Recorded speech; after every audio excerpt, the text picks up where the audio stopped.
मदारी और नाच करे बंदर।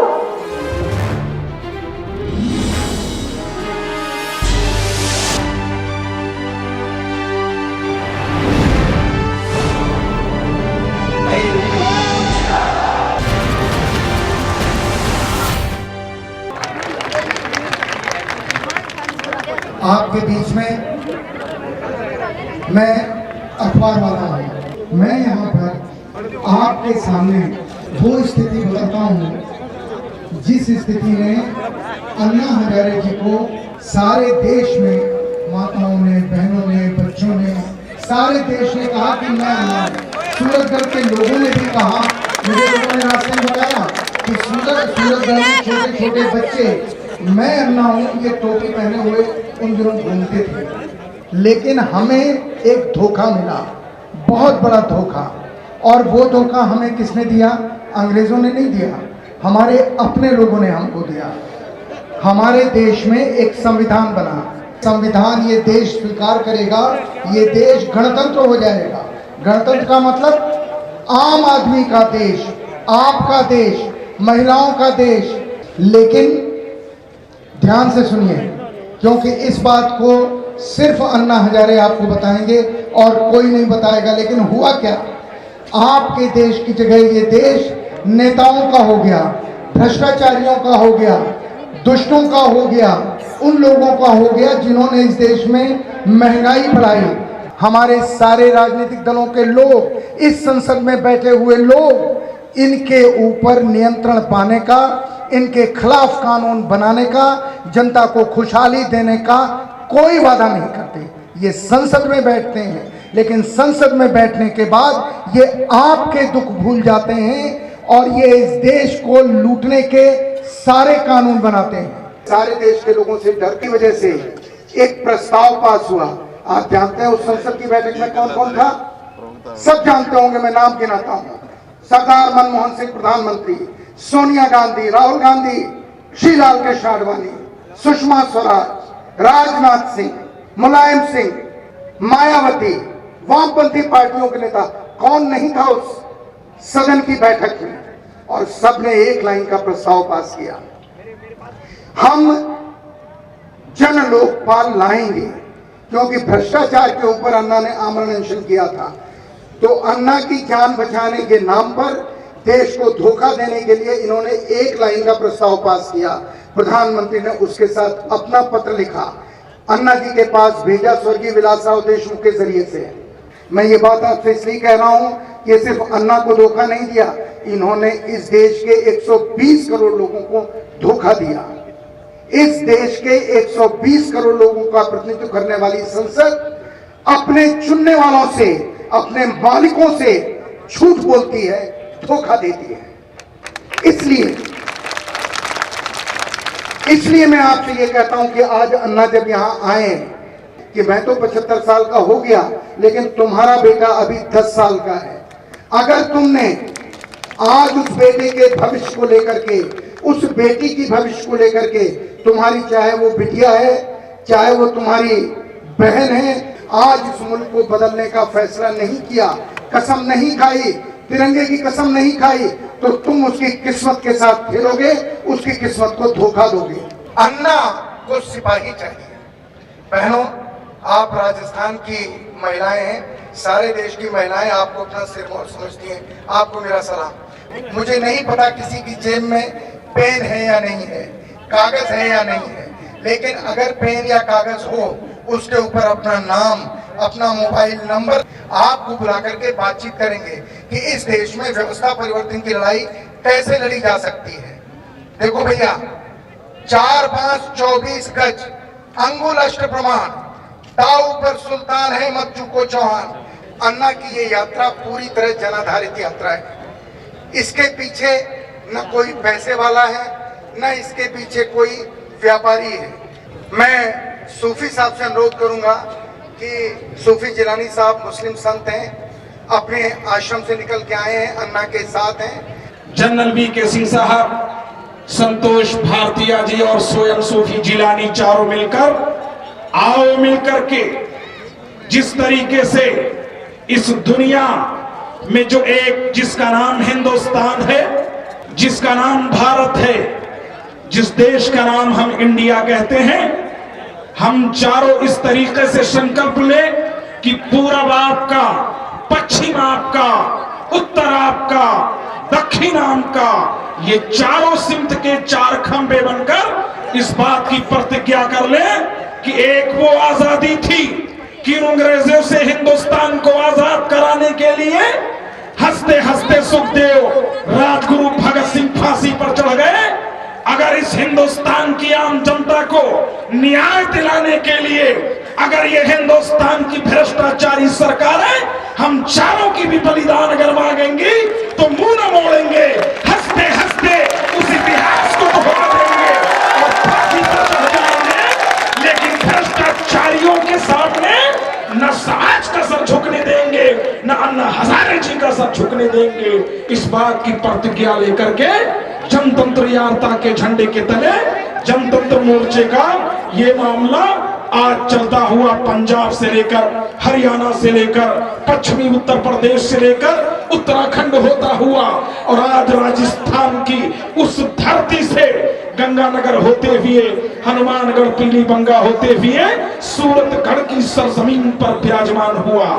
पर श्री अन्ना हजारे जी, आज जो ये ऐलान किया जा रहा है हिंदुस्तान को दोबारा आजाद कराने के लिए, यही सूरतगढ़ की धरती, यही सूरतगढ़ में ये जन सैलाब इस बात का भ्रष्टाचारी सरकारों के लिए एक आवाज है, एक नकारा है, एक डंका है जो ऐलान कर रहा है बजाते हुए तालियों की गड़गड़ाहट से कि हिंदुस्तान की सूरत को बदल देगा ये सूरतगढ़ का योद्धा। आज इतना समय होने के बावजूद, इतना टाइम होने के बावजूद आज देखिए ये जनसमूह, ये जन सैलाब, ये टहल टहल का मारता हुआ, ये ठाठे मारता हुआ, मोजे मारता हुआ, ये आपकी आवाज को सुनने के लिए इसलिए इकट्ठा हुआ है कि अब हमारा कोई नहीं है जो हमें न्याय दिला सके, अब हमारा कोई नहीं है जो हमें इंसाफ दिला सके। हम तो बड़े सोचो फिक्र में थे, बड़ी मुश्किलात में थे कि आखिर वो मुश्किलात का हल कौन ढूंढेगा, उन समस्याओं का समाधान कौन निकालेगा, उन मसलों का हल कौन निकालेगा, उन प्रॉब्लमों का सॉल्व कौन करेगा।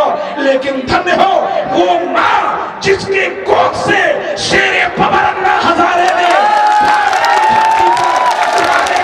जन्म लिया और जन्म लेते ही उसने अपने जीवन को हिंदुस्तान के नाम, हिंदुस्तान वासियों के नाम समर्पित करते हुए कह दिया कि भारत के वासियों, अन्ना हजारे ने जीवन तुम्हारे नाम कर दिया है।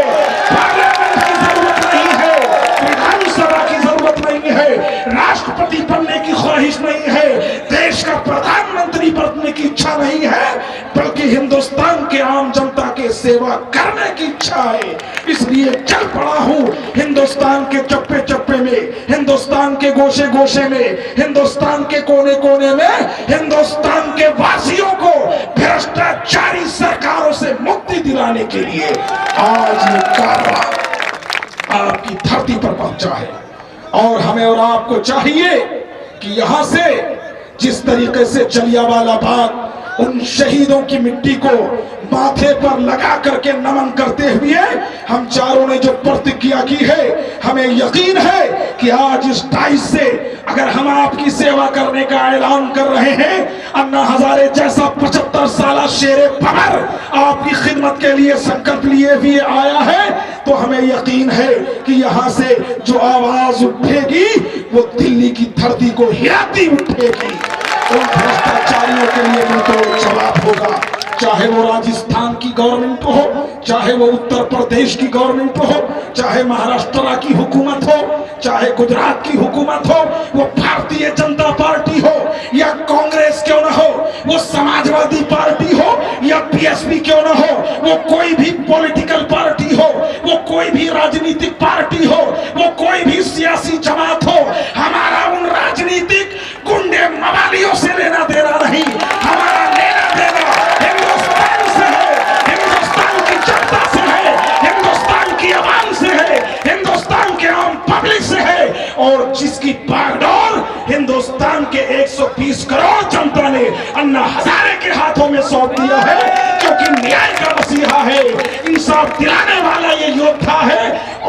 भारतीय योद्धा आज चाहता तो 75 साल जिंदगी को किसी हुजरे में बैठकर, किसी रूम में बैठकर, किसी कमरे में बैठ करके बड़े सुकून की जिंदगी जीवन बसर कर सकता था। आपको याद दिलाना चाहूंगा वो इतिहास की तारीख, वो हिस्ट्री की तारीख कि जब रामलीला के मैदान से शेरे बबर गरज रहा था तो पता ये चला हिचकोले ले रही थी भ्रष्टाचारियों के तमाम स्तंभ, और परेशान होकर के दांव पेच खेलना शुरू कर दिया कि अन्ना हजारे जी आप अपनी स्वास्थ्य का ख्याल रखें, आप अपनी हेल्थ का ख्याल रखें, आप अपने सेहत का ख्याल रखें। अन्ना हजारे जी ने कहा मुझे अपने स्वास्थ्य का ख्याल नहीं है, मुझे देश के स्वास्थ्य का ख्याल है, मुझे अपने सेहत का ख्याल नहीं है, मुझे देश के सेहत का ख्याल है, मुझे अपने हेल्थ का ख्याल नहीं, मुझे हिंदुस्तान की हेल्थ का ख्याल है। तुमने बहुत लूटा, तुमने बहुत देश को बर्बाद किया, हम तुम्हारे साथ हैं।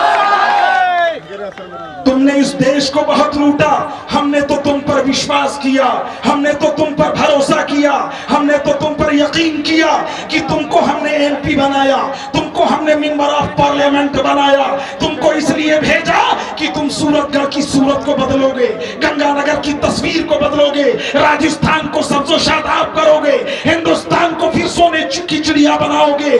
मगर तुम तो उन अंग्रेजों से भी गए गुजरे निकले कि तुम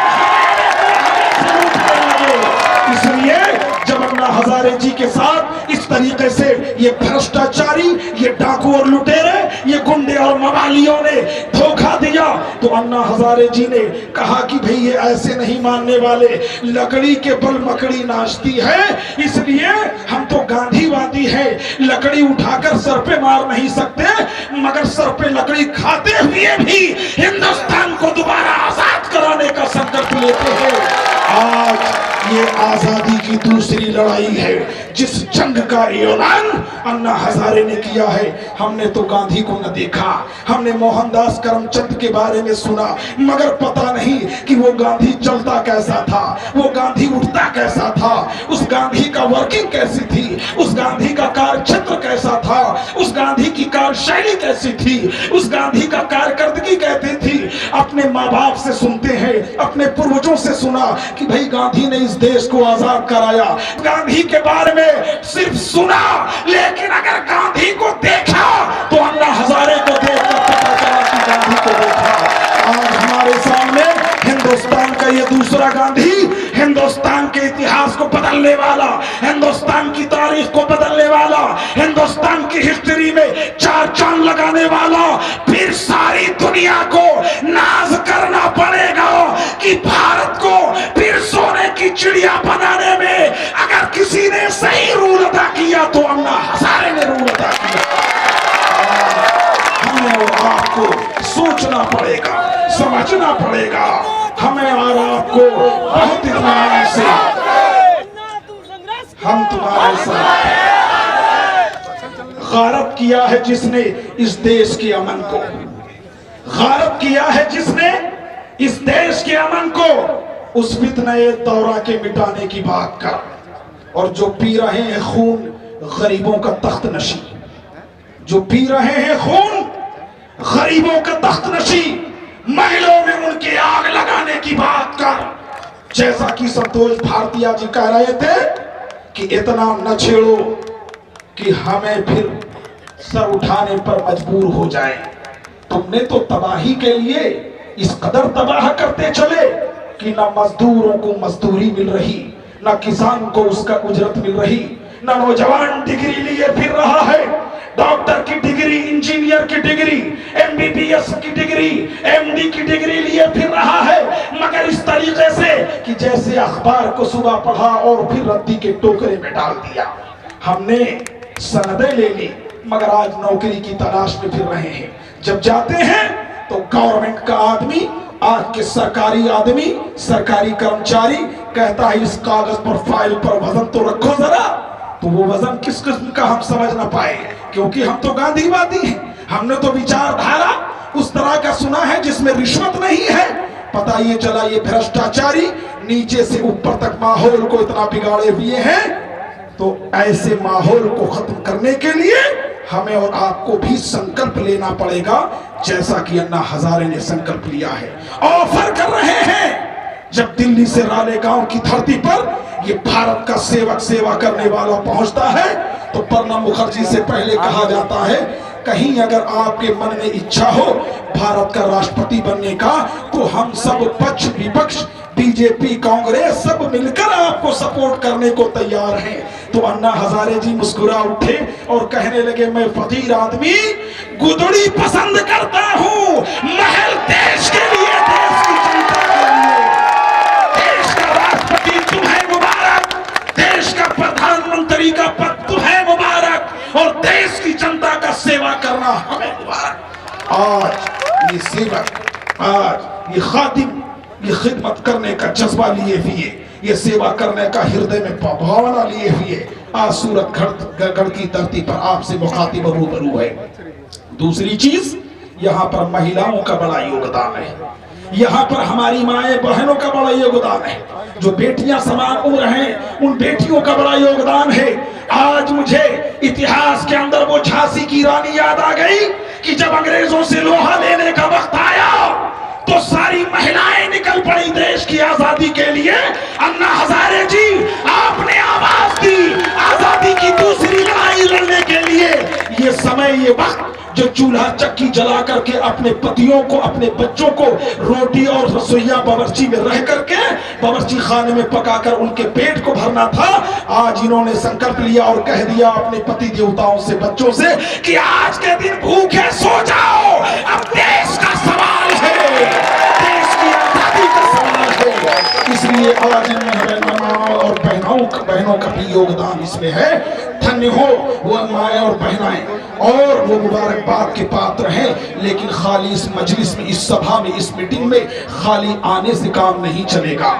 जब भी अन्ना हजारे चाहे दिल्ली में हो, चाहे रालेगांव में हो, हिंदुस्तान का कोई हिस्सा हो, हिंदुस्तान का कोई कोना हो, ये लड़ाई आपकी लड़ाई, ये जंग आपका जंग, ये मुहिम आपका मुहिम, ये मोमेंट आपका मोमेंट, ये आंदोलन आपका आंदोलन, ये अन्ना हजारे का आंदोलन नहीं। अन्ना हजारे ने तो चूंकि वो सबक पढ़ा है, वो विद्या हासिल की है, वो इल्म पाया है, वो तालीम पाई है जिसमें सिर्फ सेवा भक्ति ही की तालीम है।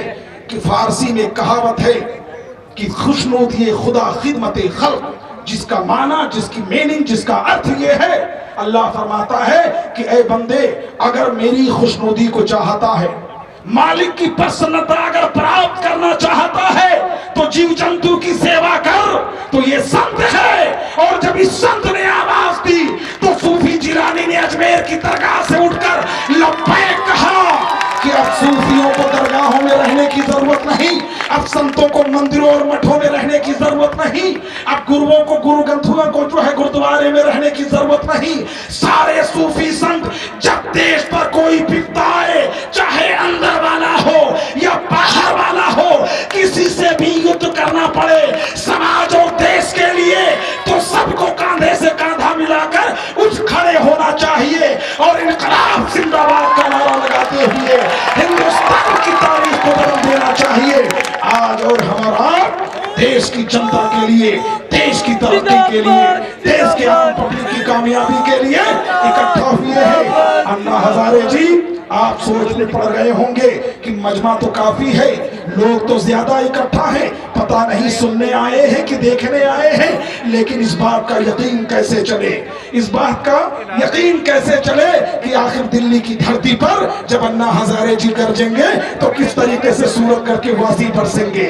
आपको बताना चाहूंगा कि दोस्तों, ये वो अन्ना हजारे हैं कि जिनसे आज कुछ पत्रकार भाइयों ने एक सवाल किया कि अन्ना हजारे जी, आपकी उम्र तो 75 साल की हो चुकी है, आखिर आप बताते हैं कि इस मुहिम में समय कम भी लग सकता है, ज्यादा भी लग सकता है, मगर उम्र के अनुसार ये कैसे यकीन हो कि ये जो लड़ाई आपने छेड़ी है, ये लड़ाई आपके जीते जी कामयाब होगी या बाद में? वो पत्रकार बंधु हृदय से तो आपके साथ हैं, लेकिन चूंकि क्वेश्चन करने का एक माइंड में ऐसा होता है कि कुछ सवाल ऐसे करें।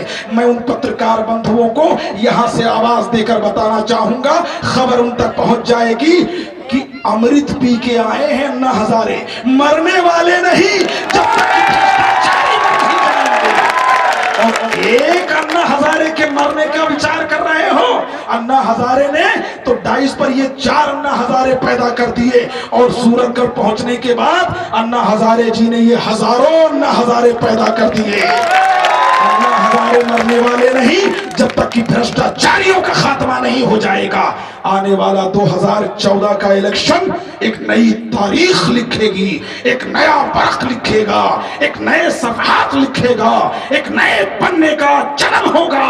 और जिस पन्ने में लिखा होगा आजाद हिंदुस्तान, कामयाब हिंदुस्तान, विकास हिंदुस्तान, तरक्की हिंदुस्तान, हिंदुस्तान की आम जनता बिल्कुल सर उठाकर बुलंदी के साथ ये कहेगी धन्य हो वो माँ जिसने अन्ना हजारे को भेज दिया, वरना इस देश को लूट डालते। एक चीज और कहना चाहूंगा आपसे कि अन्ना हजारे जी के साथ ये सूफी जिलानी जो चल रहा है, जनरल वीके सिंह जो चल रहे हैं, संतोष भारतीय जो चल रहे हैं, और आज जो आप हजरात इतनी तादाद में मौजूद है, नोट कर ले यहाँ पर सीआईडी और इंटेलिजेंस के लोग और भेज दे राजस्थान गवर्नमेंट को रिपोर्ट और भारत सरकार को रिपोर्ट, तुम्हारी जेलों में जगह कम हो जाएंगी। 120 करोड़ जनता तैयार हो चुकी है देश को दोबारा आजाद कराने के लिए। होश में आ जाओ, वरना तुम्हें नौबत भी नहीं आएगी कि लोकसभा का दरवाजा कैसे होता है, क्योंकि अब अच्छे जाएंगे, बुरों का खात्मा होगा, गलत लोगों का खात्मा होगा, अच्छे लोगों का चुनाव होगा। अन्ना हजारे जैसा शख्स हमारे बीच आ चुका है। एक जगह और हम लोग गए तो वहां के लोगों ने क्या किया, होर्डिंग फड़वाना शुरू कर दिया, पोस्टर उजलवाना शुरू कर दिया, तमाम बैनर उतरवाने शुरू कर दिए। पूछा गया अरे भाई ये क्यों कर रहे हो? कहा साहब नगर पालिका का आदेश है। तो नगर पालिका का आदेश? कहा नहीं साहब ऊपर का आदेश है। तो ऐ भ्रष्टाचारी ऊपर वाले आदेश मानने वालों, तुम पोस्टर तो फाड़ सकते हो, बैनर तो फाड़ सकते हो, होर्डिंग तो फाड़ सकते हो, 120 करोड़ के दिलों में अन्ना हजारे की तस्वीर को कैसे निकालोगे? इसलिए ये आने वाला 2014 बीजेपी वालों, कांग्रेस वालों, भ्रष्टाचारी पॉलिटिकल पार्टी वालों, होश में आ जाओ, क्योंकि अब जाग चुकी है। अन्ना हजारे की आवाज पर करवट बदल रही है, करवटें ले रही है। खात्मा तुम्हारा होगा अगर न सुधरे, इसलिए सुधरने का हम भी मौका दे रहे हैं। अगर सुधर गए तो वाह वाह, नहीं सुधरे तो यही जनता जाएगी लोकसभा, यही जनता जाएगी विधानसभा। अपनी बात को ज्यादा न करते हुए, हिंदुस्तान जिंदाबाद, सूरतगढ़ की जिंदा कौम जिंदाबाद।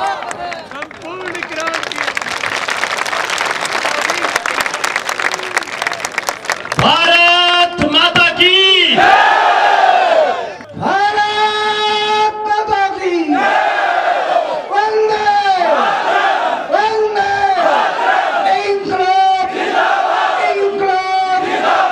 धन्यवाद आदरणीय भारतीय जी, आदरणीय जिलानी जी, मेरे सामने बैठे हुए वृद्ध आदरणीय व्यक्ति, मेरी माताएं, बहनें, सब भाइयों, सबसे पहले तो सूरतगढ़ में प्रवेश करते ही जो मैं जोश देखा, युवकों में देखा, बहनों में देखा, माताओं में देखा, वो जोश देखकर मैं भी 75 साल का युवक बन गया अभी लड़ने के लिए। भ्रष्टाचार मुक्त भारत निर्माण करने के लिए लड़ते रहूंगा। अभी जिलानी साहब ने बताया क्यों, मैं अपने जीवन में 26 साल की उम्र थी, मैं यंग था। 26 साल की उम्र में स्वामी विवेकानंद के विचार, गांधी जी के विचार, शहीद भगत सिंह, सुखदेव, राजगुरु का बलिदान, इसका प्रभाव पड़ा। अब 26 साल की उम्र में मैं अपने जीवन का निश्चय किया कि मेरा जीवन समाज और देश की सेवा के लिए अर्पण करना, ये मैं निर्णय ले लिया। खतरा लगने लगा, शादी कर लो तो चूल्हा जलाने में समय बीत जाएगा, इसलिए मैंने सोचा शादी नहीं करनी। मेरे जीवन का हर क्षण मेरे समाज और देश की सेवा में लगे, और आज 75 साल की उम्र हो गई है। वही विचार है। गांव में मेरा घर है, 40 साल हो गए घर में गया नहीं, 40 साल। मेरे 3 भाई है, तो भाई के बच्चों का नाम क्या है पता नहीं, पता नहीं।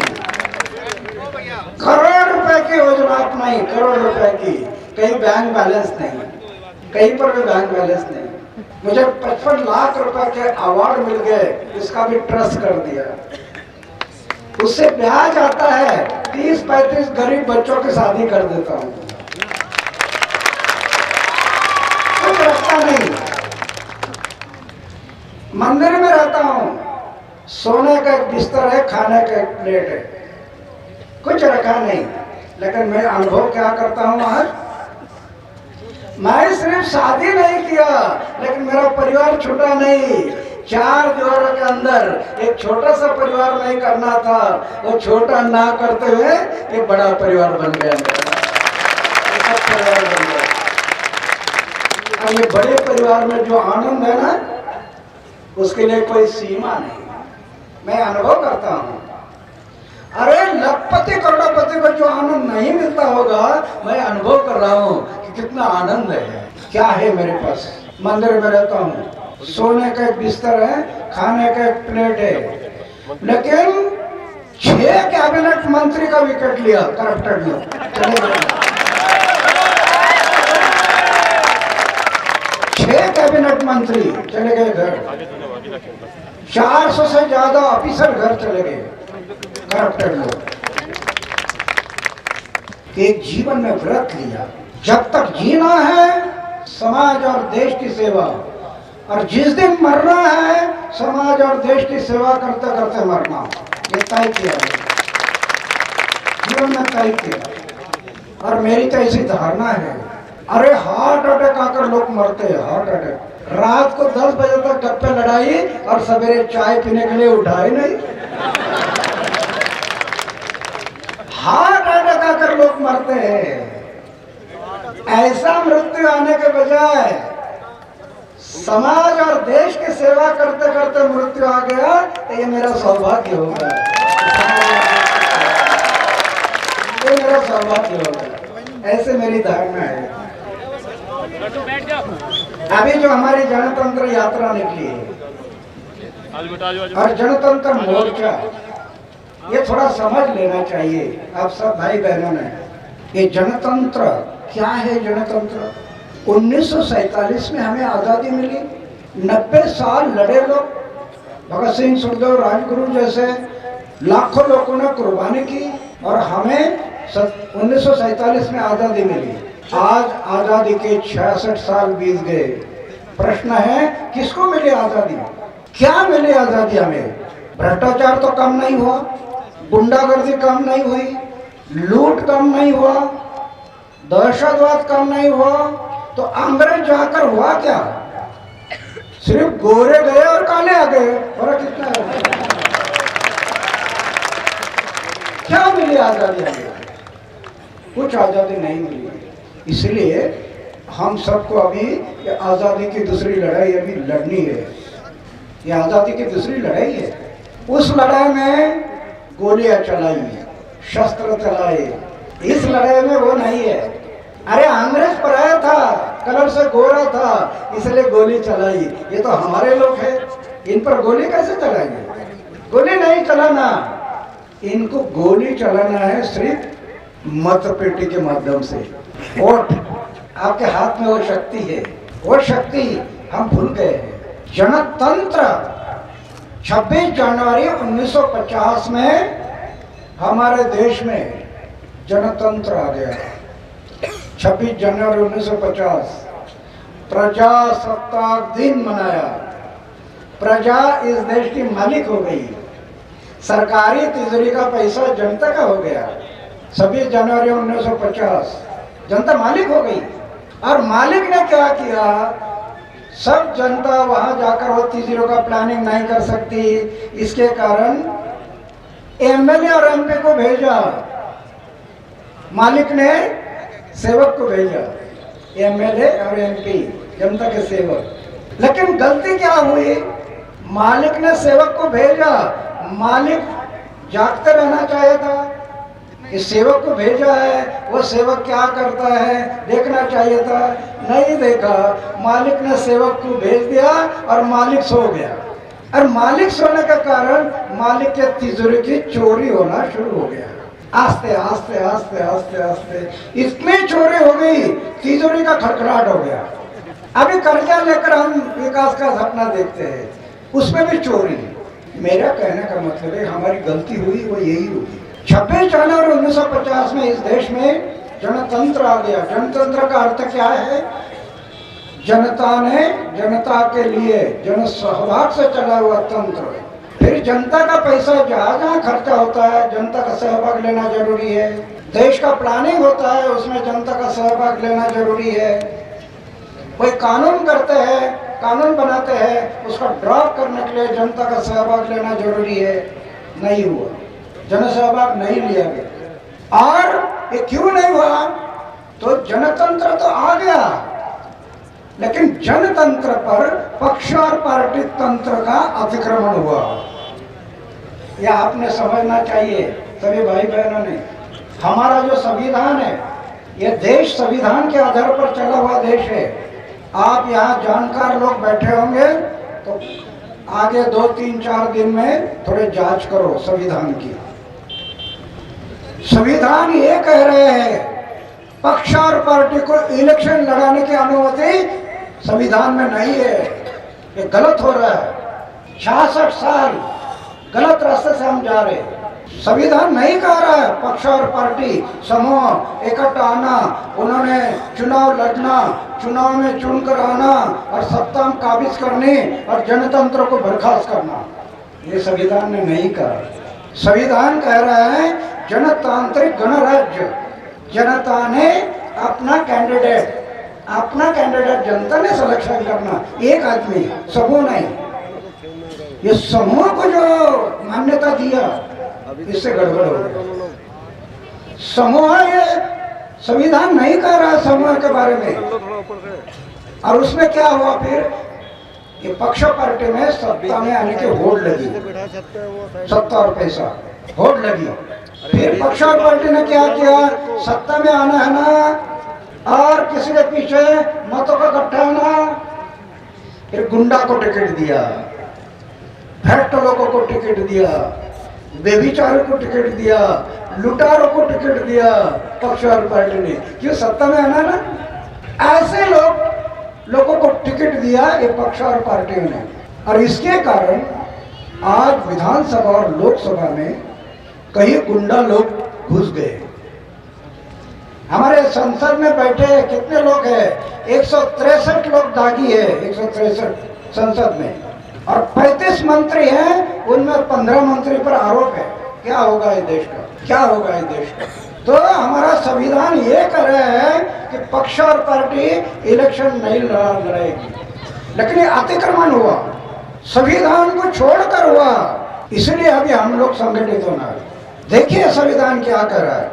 संविधान जनतांत्रिक गणराज्य की बात कर रहा है, पक्ष और पार्टी की नहीं। इन्होंने अतिक्रमण किया और उसके कारण गुंडा, भ्रष्ट, व्यभिचारी, लुटारू लोग अंदर गए। और आज देश को अंग्रेजों ने जितना नहीं लूटा 150 साल में, उतने हमारे लोग लूट रहे हैं इस देश को। हमारे लोग लूट रहे हैं। इसको अगर बदलना है तो चाबी आपके हाथ में है। चाबी अन्ना हजारे के हाथ में नहीं, चाबी आपके हाथ में है। वो जो संसद है ना दिल्ली के संसद से, ये जन संसद बहुत बड़ी है। जन संसद दिल्ली के संसद से बड़ी है। दिल्ली की संसद और राज्य की संसद ये जन संसद ने बनाई है। एमएलए एमपी को कौन चुनकर भेजा? जन संसद ने भेजा। तो जन संसद ये उनसे बड़ी है। तो इसलिए चाबी आपके हाथ में है। जन संसद अगर जाग गई ना, जन संसद अगर जाग गई और संगठित हो गई तो देश के भ्रष्ट, गुंडा, व्यभिचारी, लुटारू सरकारों को उखाड़ कर फेंक सकती है। इतनी ताकत है जनता में। हम भूल गए, हमारी ताकत को ही भूल गए। तो अभी आगे के लिए हम प्रतिज्ञा करनी है। आगे के लिए हम प्रतिज्ञा करनी है, कसम खा लो भारत माँ की, कसम खा लो भगत सिंह सुखदेव राजगुरु के बलिदान की, और प्रतिज्ञा करो कि आगे आने वाले कोई भी इलेक्शन में मैं गुंडा, भ्रष्ट, व्यभिचारी, लुटारू ऐसे लोगों को वोटिंग नहीं दूंगा, सिर्फ चारित्रशील लोगों को वोटिंग करूंगा। ये प्रतिज्ञा करो। हमारा में दोष है ना, एक शराब के बोतल मिल गई तभी वोटिंग करता है, शराब के बोतल। भगत सिंह के बलिदान की एक कीमत है शराब के बोतल, 500 रुपए के नोट, 1000 रुपए के नोट, ये उनके बलिदान की कीमत है। जनता के हाथ में इतनी शक्ति है, इतनी ताकत है, अगर जनता संगठित हो गई और इन बातों को सोचा तो जनता एक करप्टेड लोगों को उखाड़ कर फेंक सकते हैं और अच्छे लोग संसद में जा सकते हैं। सिर्फ जनता ने संकल्प करना है और इसलिए हम लोग घूम रहे हैं देश में, और जनता ही फिर कहेगी सरकार को लोकपाल लाओ नहीं तो जाओ, दोनों में। अरे ये व्रत इतना आसान नहीं है, तलवार के धार पर चलने से कठिन है, हिमालय में बैठकर आसान है जहाँ जनसंपर्क नहीं है। समाज में काम करते समय इस मन को लगाम लगाना इतना आसान नहीं है। इतना भी दाग नहीं लगने दिया, इतना भी दाग।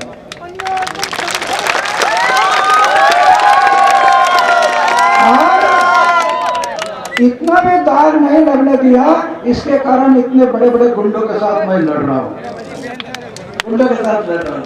सामने वाला कुछ नहीं कर सकता, फिर दाग नहीं ना। अगर दाग होता जीवन में तो इन्होंने मुझे तोड़ देना था। कभी कभी मुझे जेल में डालते हैं, कई बार जेल में डाला, मैं बोला डालो, सवेरे नाश्ता 2 टाइम का खाना उधर भी मिलता है, क्या 2 बार 30-30 लाख रुपया अन्ना की हत्या करना, लेकिन मारने वाला बोला ये अन्ना के साथ है ना, उनको हम मारते हैं लेकिन अन्ना को नहीं मारेंगे। पूरे देश में 2 बार 3 बार पूरा टोर लगाना है पूरे देश में, और जिस दिन जनता संगठित हो जाएंगे मुझे विश्वास है भ्रष्टाचार मुक्त भारत, नया भारत हम निर्माण करेंगे। अभी समय गया नहीं, निर्माण करेंगे। अभी तक हर जगह पर 100-150 लोगों ने अपने नाम दर्ज किए। अभी तक हमारे पास 16,000 लोगों के नाम आ गए 1 साल देने वाले, और सूरतगढ़ ने उसका रिकॉर्ड तोड़ दिया। अभी हम जल्दी है दिल्ली में पूरे देश के लोगों की जनसंसद बुला रहे हैं, जनसंसद सितंबर में, और जनसंसद बुलाकर जनता से राय ले लेंगे इस देश को बचाने के लिए, देश को चलाने के लिए हमारी रणनीति क्या होना चाहिए, जनता को पूछेंगे। और दिल्ली में ये जनसंसद बुलाएंगे, जनसंसद का राय लेकर आगे की राह चलेंगे हम देश में आगे की राह चलेंगे। तो उस जनसंसद में आप में से जितने लोग आ सकते हैं वो आने की कोशिश करें। कई लोगों को काफ़ी बिजी होते हैं, लेकिन देश के लिए उतना सम्मान निकालना जरूरी है। अरे जीवन में पैसा चाहे लखपति बनाओ नहीं करोड़पति बनाओ, इंसान जीवन में लखपति बनाओ नहीं करोड़पति बनाओ, लेकिन इतिहास क्या कह रहा है?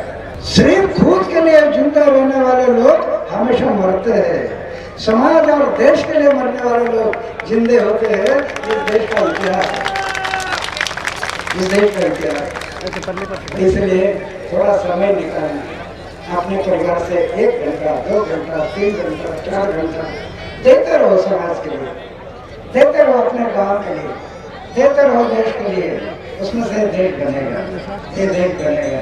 तो मैं सबके लिए फिर से एक बार धन्यवाद करता हूँ, और अधिक ना बोलते हैं, मेरे शब्दों को प्रणाम देता हूँ। फिर से सूरतगढ़ में थोड़ा जल्दी आ जाएंगे, अभी लेट हो गए, इसके कारण पूरी बातें नहीं रख सके, लेकिन दूसरी बार मैं आ जाऊंगा तो जल्दी आ जाएंगे। भारत माता की इनकलाब।